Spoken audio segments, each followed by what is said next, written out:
Bismillahirrahmanirrahim. Assalamualaikum warahmatullahi wabarakatuh.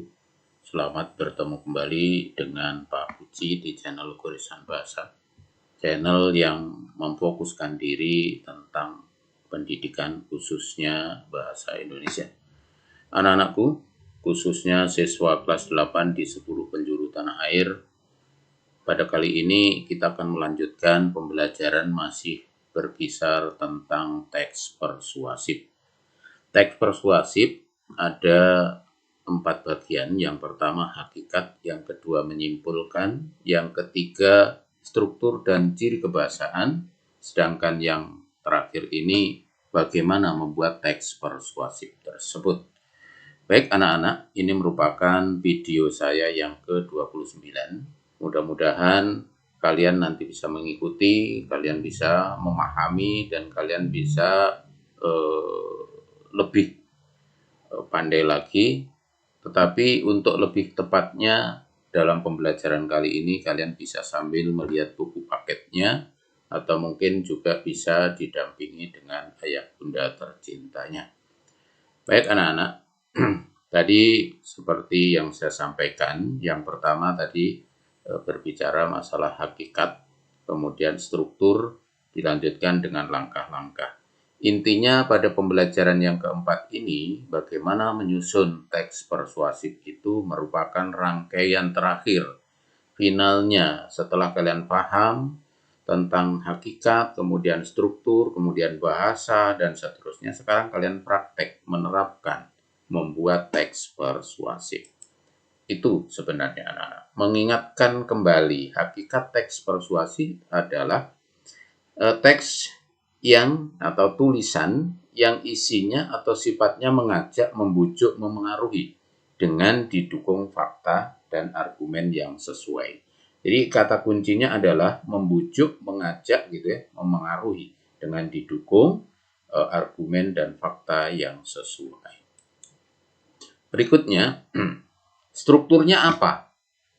Yang pertama adalah pengenalan isu, pengantar materi, dilanjutkan dengan rangkaian-rangkaian argumen, ya, pendapat, ya, pembicara terkait dengan isu yang diutarakan tadi. Kemudian setelah itu pernyataan-pernyataan ajakan, intinya di sini nih, sebagai inti.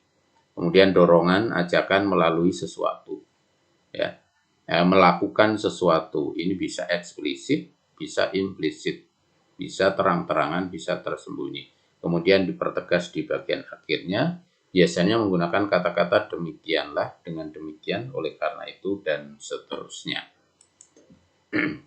Sedangkan kebahasaannya adalah ya, pernyataan bujukan, ajakan atau dorongan. Padahal itu penting sekali buat kita, sekedar mengingatkan saja, itu sudah sepantasnya kita, dan seterusnya. Sekali lagi, kita harus hati-hati dan antusias. Ini salah ketik. Dan antusias. Menggunakan kata ganti kita. Mengapa ini menggunakan kata ganti kita? Karena supaya orang yang diajak itu tidak merasa direndahkan. Jadi sederajat. Makanya digunakan kita. Artinya yang mengajak dan yang diajak itu sama-sama. Kemudian menggunakan kata teknis, peristilahan. Misalnya ada remaja, internet, aborsi, reproduksi. Ini kata-kata bidang tertentu. Menggunakan kata hubung argumentatif, kausal. Ya. Jika, sehingga, maka, akhirnya, karena, dan seterusnya. Kata-kata rujukan berdasarkan data, merujuk pada, terkait dengan, ini kan tadi untuk mendukung argumen, dan kata kerja mental.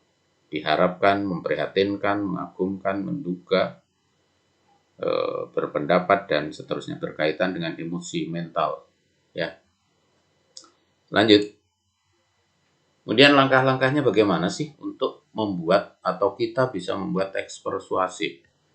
Ini sebenarnya kalau berbicara langkah-langkah ini mirip-mirip sama ya, setiap teks atau hampir semua mirip-mirip gitu ya. Yang pertama menentukan tema. Tema yang dimaksud di sini adalah fokus kepada bujukan utamanya apa, mau ngapain sih sebenarnya yang utamanya itu gitu ya. Kemudian strukturnya apa, susunannya kan kita tadi sudah paham, pengenalan isu, argumen, ajakan, penegasan kembali. Setelah itu berdua, maka dikumpulkan bahan-bahan itu. Pendapatnya, argumen baru dikembangkan sesuai dengan struktur dan kebahasaan.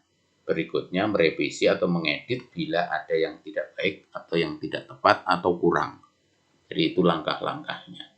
Setelah kalian mengetahui langkah-langkah, kemudian mengetahui hakikat, mengetahui struktur, dan seterusnya, tibalah saatnya kalian praktik. Silakan cari, temukan tema, isu, ajakan.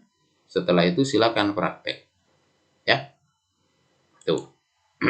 Sehingga kalau kalian sudah mempraktekkan, pasti nanti sudah bisa. Ya. Dengan demikian, maka perjumpaan kali ini hanya seperti itu, tetapi sebelum berakhir dengan perjumpaan kali ini, seperti biasa ada sebuah renungan. Membuat rencana adalah mudah, membuat rencana yang baik tidak semudah itu.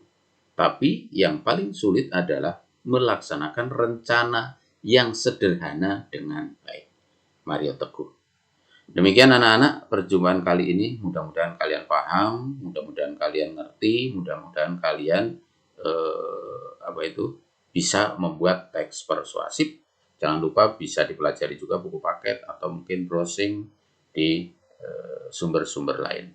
Jangan lupa, sampai ketemu. Terima kasih atas segala perhatian. Mohon maaf atas segala kekurangan. Billahi taufiq wal hidayah. Wassalamualaikum warahmatullahi wabarakatuh.